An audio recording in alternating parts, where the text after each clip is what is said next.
ராதே கிருஷ்ணா. இது ராதிகா ராணியோடைய ராவல், அவளோட அவதார ஸ்தலம்.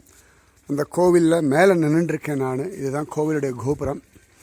இந்த மரம் பேர் கரில் மரம் அப்படின்னு பேர். கரில் ட்ரீ, கரில் பேட் அப்படின்றா. குட்டி குட்டியாக முள் இருக்குன்னு, அதில் சின்னதாக முள் இருக்குது. இந்த மரத்துக்கு கீழே தான் உட்காந்துட்டு ரஸ்கான் அப்படின்ற அந்த மகாத்மா அழகாக தியானம் பண்ணுறார். ஏ ராதே ராணி, நீ பிறந்த இடத்த எனக்கு காட்டு அப்படின்ன உடனே அழகாக ராதிகா ராணி அவருக்கு சொப்பனத்தில், நீ எந்த மரத்துக்கு கீழே உட்காந்துட்டு தபஸ் பண்ணுறியோ, ஜபம் பண்ணுறியோ, அந்த மரத்துக்கு கீழே தான் நான் அவதாரம் பண்ணேன்னு சொல்லிவிட்டு ராதிகா ராணி சொல்கிறா. எந்த மரத்துக்கு கீழே உட்காந்து தபஸ் பண்ணுறியோ அந்த மரத்தை வெட்டிட்டு அந்த மரத்தை தோண்டி எடு, அங்கே உள்ளுக்குள்ளே அழகான ராதாகிருஷ்ண மூர்த்தி கிடைக்கும், அதை பிரதிஷ்டை பண்ணி பூஜை பண்ணு அப்படின்னுட்டா. உடனே அந்த மாதிரி ஒரு மரத்தை வெட்டினார். அழகாக மரத்தை வேரோடு பிடிங்கணுன்னா உள்ளுக்குள்ள அழகாக ராதையும் கிருஷ்ண விக்கிரகம் கிடச்சிது. அந்த விக்கிரகம் தான் இந்த கோவிலில் கீழே ஸ்தாபிதம் பண்ணியிருக்கா. ரொம்ப அழகாக இருப்பா, சுயம்பு மூர்த்தி.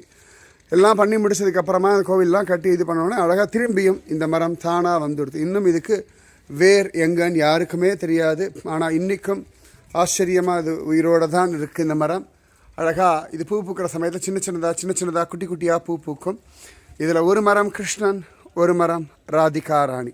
இது ரெண்டுத்துக்கும் வேர் எங்கே அப்படின்னு யாருக்கும் தெரியாது. ஆனால் இன்னும் இந்த ராதையும் கிருஷ்ணனும் இங்கே மரமாக இருந்துண்டு பக்தாளுக்கு அனுகிரகம் பண்ணிட்டுருக்கா.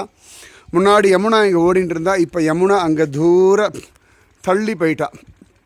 சுற்றி வர அழகாக வயல்வெளி, அதுக்கு நடுவில் இந்த கரில் மரங்கள், ராதையும் கிருஷ்ணனும். ஸோ உங்களுக்காக நான் தொடரேன்.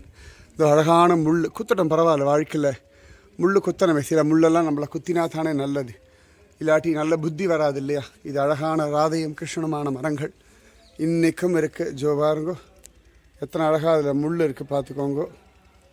நிஜமாகவே இந்த ராதையும் கிருஷ்ணனும் உங்களை ஆசீர்வாதம் பண்ணட்டும். ராதே ராதே, ராதே ராதே, ராதே கிருஷ்ணா.